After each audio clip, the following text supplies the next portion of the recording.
Good morning students. So today our topic is pollen pistil interaction. अब आपको समझना है कि ये क्या है. अब इससे पहले हमने पॉलिनेशन किया. तो पॉलिनेशन में क्या होता है आपके कि बहुत सारे पोलन ग्रेन स्टिग्मा पर आते हैं डिफरेंट एजेंसी के द्वारा, हवा द्वारा या वाटर द्वारा. अब वो सभी के सभी पोलन ग्रेन्स जो हैं जरूरी नहीं कि वो सही टाइप के हैं. सही मतलब वो सभी के सभी वहाँ पर जर्मिनेट करें. सिर्फ वही पोलन ग्रेन जर्मिनेट करेगा जिसे स्टिग्मा सिलेक्ट करता है. अब स्टिग्मा किसे सिलेक्ट करेगा? स्टिग्मा करेगा जो कि सही पोलन ग्रेन होगा, सही राइट टाइप का होगा. तो उस राइट टाइप के पोलन ग्रेन को हम क्या बोलते हैं कि वो क्या है, कंपैटिबल है. और जो नहीं होंगे, जो कि रॉन्ग टाइप के होंगे, यानी कि जो से मैच नहीं करेंगे, उसको हम बोलते हैं इनकम्पैटिबल. तो इसमें रिएक्शन होता है दोनों में, कंपैटिबिलिटी और इनकम्पैटिबिलिटी रिएक्शन. फिर क्या होता है कि जो आपका सही या कंपैटिबल जो पोलन ग्रेन है वो स्टिग्मा पर प्रेजेंट केमिकल्स क्या है वहाँ पर प्रेजेंट, प्रोटीन है, वाटर है, न्यूट्रिएंट्स है, उसको एब्जॉर्ब करता है. और फिर वो पोलन ग्रेन क्या बनाता है, आपकी पोलन ट्यूब बनाता है. और फिर वही रिएक्शन आपका कंटिन्यू रहता है कब तक, जब तक कि आपकी पोलन ट्यूब कहाँ ना पहुँच जाए, ओव्यूल. आपको ध्यान रखना है कि पोलन ट्यूब में क्या है, पोलन ट्यूब में मेल गैमीट्स हैं और ओव्यूल के अंदर क्या है, फीमेल गैमीट है. फाइनली क्या होना है कि दोनों गैमीट्स ने वहाँ पर फ्यूज करना है, फर्टिलाइजेशन होनी है. तो ये प्रोसेस तभी होगा अगर क्या है आपका पोलन ग्रेन और पिस्टिल के बीच में क्या होगी, इंटरेक्शन होती है. तो pollen grain of a number of plant descend over the stigma of a flower. All of them do not germinate there. Only the compatible pollen of the same species are able to germinate. जो compatible होंगे वही germinate करेंगे. Germination is connected with compatibility and incompatibility reaction between protein present over the pollen grain and the stigma. If the reaction is favorable, अगर ये reaction हो जाता है तो क्या होगा कि पोलन ग्रेन, यानी कि अगर स्टिग्मा उसे सिलेक्ट कर देती है पोलन ग्रेन को कि वो क्या है, सही है, तो पोलन ग्रेन क्या करेगा, pick up water and nutrients from the stigma. It result in growth of pollen grain to form pollen tube. ये क्या करेगा, पोलन ग्रेन से क्या बनेगी, आपकी पोलन ट्यूब बनेगी. Interaction between pollen tube and pistil continues till the pollen tube reaches the ovule. ये interaction तब तक रहेगी जब तक कि दोनों का तालमेल तब तक रहेगा जब तक कि आपका पोलन ट्यूब कहाँ ना पहुंच जाए, ओव्यूल तक ना पहुंच जाए. तो इसको हम क्या बोलते हैं, पोलन पिस्टिल इंट्रैक्शन. और ये प्रैक्टिकल्स में भी होता है आपका कि पोलन ग्रेन्स अगर हम लें तो उसे हम 10% शुगर सॉल्यूशन में डालें तो उसमें हम क्या करते हैं, उसमें हम उसकी जर्मिनेशन देख सकते हैं. तो ये आपने ये करना है यहाँ तक, ठीक है. नेक्स्ट हमारा आता है आर्टिफिशियल हाइब्रिडाइजेशन. अब देखिए आर्टिफिशियल हाइब्रिडाइजेशन क्या है. जो आपका नेचुरल प्रोसेस हो रहा है, पॉलिनेशन हो रहा है, उसमें तो नेचुरल तरीके से पोलन ग्रेन स्टिग्मा तक पहुँच रहे हैं. लेकिन अब क्या है कि प्लांट ब्रीडर्स, या हम बोलेंगे कि इंसान क्या चाहता है कि इस तरह के प्लांट्स तैयार करना चाहता है जिसमें सुपीरियर क्वालिटी के प्लांट्स तैयार करना चाहता है, जिसमें क्या हो, अच्छी वैरायटीज हो. जैसे सपोज आपके पास 2 प्लांट है, एक प्लांट में जो फ्रूट लग रहा है उसमें फ्रूट में मिठास ज़्यादा है, स्वीटनेस ज़्यादा है, लेकिन साइज क्या है, फ्रूट का कम है. और जो आपका दूसरा प्लांट है उसमें क्या है, जो फ्रूट लग रहा है उसका साइज तो बड़ा है लेकिन उसमें स्वीटनेस कम है, मिठास कम है. तो अब क्या है कि प्लांट ब्रीडर क्या चाहते हैं कि वो एक ऐसा प्लांट तैयार करे जिसके अंदर एक ऐसा फ्रूट लगे जिसमें साइज भी बड़ा हो और जिसके अंदर क्या हो, मिठास भी ज़्यादा हो. तो उस कंडीशन में फिर हम क्या करते हैं, आर्टिफिशियल हाइब्रिडाइजेशन करवाते हैं. इसमें हम क्या करते हैं कि जो 2 हमारे डिजायर्ड करेक्टर के प्लांट हैं उससे हम एक से हम पोलन ग्रेन्स लेंगे और दूसरे के स्टिग्मा के ऊपर डस्ट करवाएंगे.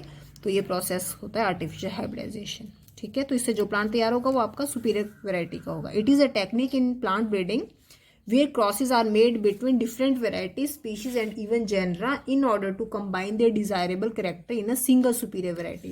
हम क्या करना चाहते हैं कि जो हमारे वांछित, जो हम चाहते हैं डिजायरेबल कैरेक्टर, वो एक ही सुपीरियर वैरायटी में आ जाए. Artificial hybridisation is one of the major approach in crop improvement. जो भी आप देखते हैं ना, फसलों के बीज तैयार किए जाते हैं, वो सब उसमें यही प्रोसेस करवाया जाता है. In this technique it is important that only desired pollen grains are used in pollination and the stigma of the desired plant is protected from contamination from unwanted pollens. This is carried out by 2 processes, emasculation and bagging. अब क्या है कि artificial hybridisation में क्या चीज़ important है, एक तो आपका डिजायर्ड पोलन ग्रेन. हमने क्या करवाना है कि हमने अपनी मर्जी से पोलन ग्रेन्स लेने हैं और उसको हमने किसके ऊपर डालना है, जो भी हमने सेलेक्ट किया है प्लांट उसके स्टिग्मा के ऊपर डालना है. और हमें ये भी ध्यान रखना पड़ेगा कि उस स्टिग्मा को हमें किससे बचाना है कि कोई और पोलन ग्रेन आकर वहाँ पर जर्मिनेट ना हो जाए, कोई अनवांटेड पोलन ग्रेन्स ना आ जाए। तो इसके लिए हम कुछ प्रोसेस करते हैं। फर्स्ट आता है आपका इमैस्कुलेशन। सबसे पहले इमैस्कुलेशन क्या है कि emasculation is the practice of removing anther in their bud condition from the bisexual flower of the plant selected as a female plant by means of a pair of fine forcep. अब क्या है कि हमने जब artificial hybridisation करवानी है तो उसमें जो दो प्लांट चाहिए आपको मेन, एक आपको फीमेल प्लांट चाहिए, एक आपको मेल प्लांट चाहिए। तो सबसे पहले हमने क्या किया कि हमने जो आपका फीमेल प्लांट है, ठीक है, आपने फीमेल प्लांट जो सिलेक्ट किया है, और अगर उसमें क्या है वो बाइसेक्सुअल फ्लावर उसके लगते हैं। बाइसेक्सुअल मतलब जिसमें दोनों एंड्रोशियम भी है, आपका गाइनोशियम भी है।